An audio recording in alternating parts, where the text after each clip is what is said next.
Hellscream's eyes are upon you. Hello everyone. So I've been wondering, what is up with Garrosh? For those who haven't seen any of my videos yet, I'll do a quick summary. Garrosh has been going through some major changes, from a wimpy orc who was afraid to lead to a genocidal war chief. He was the one that always said, Honor, no matter how dire the battle, never forsake it. With the events in Faramore, it is clear that Garrosh is going off into the deep end. So the question is, what is up with Garrosh?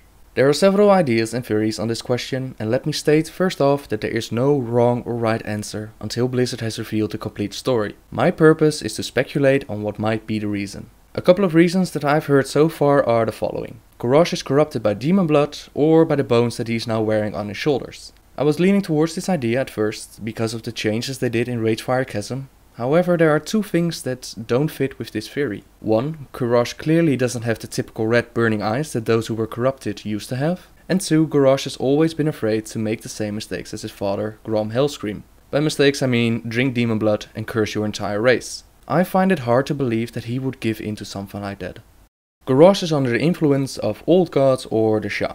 This is possible, old gods are known to be many, and Garrosh seems like the type that would be corrupted easily. Corrupted by the Sha seems unlikely to me, since he hasn't set up foot on Pandaria as of yet. Corrupted by an old god?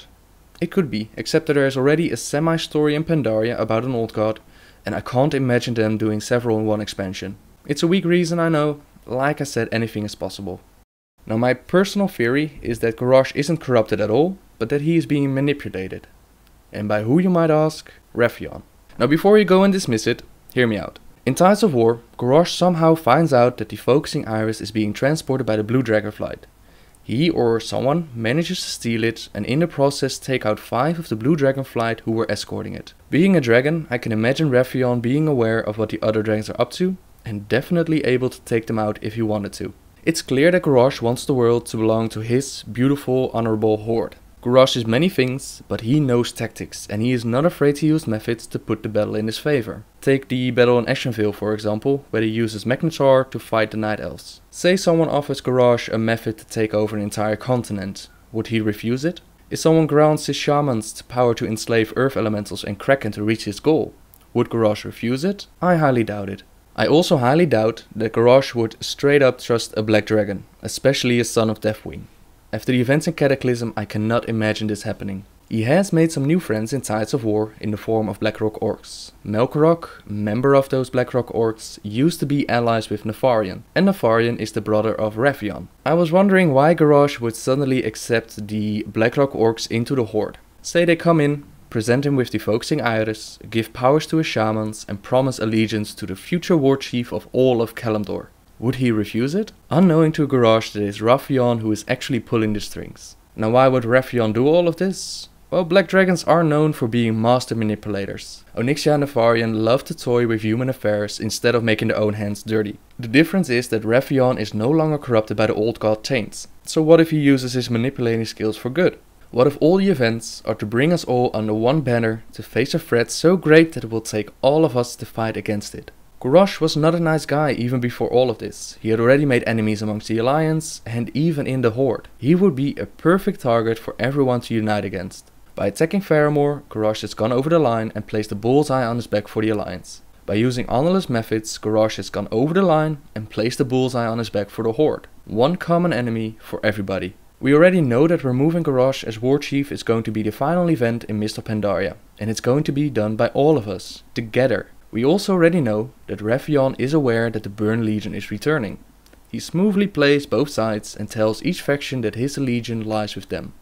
Unrelated to the theory to Garrosh, but still fitting in the theory, is the question why did Anduin get on a ship and end up on Pandaria? Wrathion manipulated him in some way. Why bring him to Pandaria?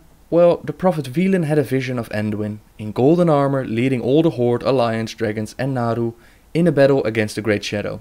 It could be that Anduin will somehow gain the respect of the Horde by events still to unfold in Pandaria. I'm not sure if this prophecy will play out in World of Warcraft because it seems something better placed in a real-time strategy game, perhaps Warcraft 4, but it would fit that to bring him there and to make him earn the respect of the Horde. Another option could be that bringing Anduin to Pandaria is to initiate the trials of Varian Rin. After the events of the Wrathgate, Varian was even more stubborn against the Horde. He proclaimed that he would never work with them again. What if Mr. Pandaria is there to let him go through those trials and see the Horde as allies in a time of need? At the Wrathgate, the Horde's partnership killed more of our men than the Scourge. I'm done with your Horde. May this Death God take you all. The one thing that bothers me though is that they said Wrathion might not have the best interest for all of us. This could mean that he simply doesn't mind who dies as long as we unite against the Burning Legion, or that he has bigger motives besides our own benefit. You have proven too difficult to control!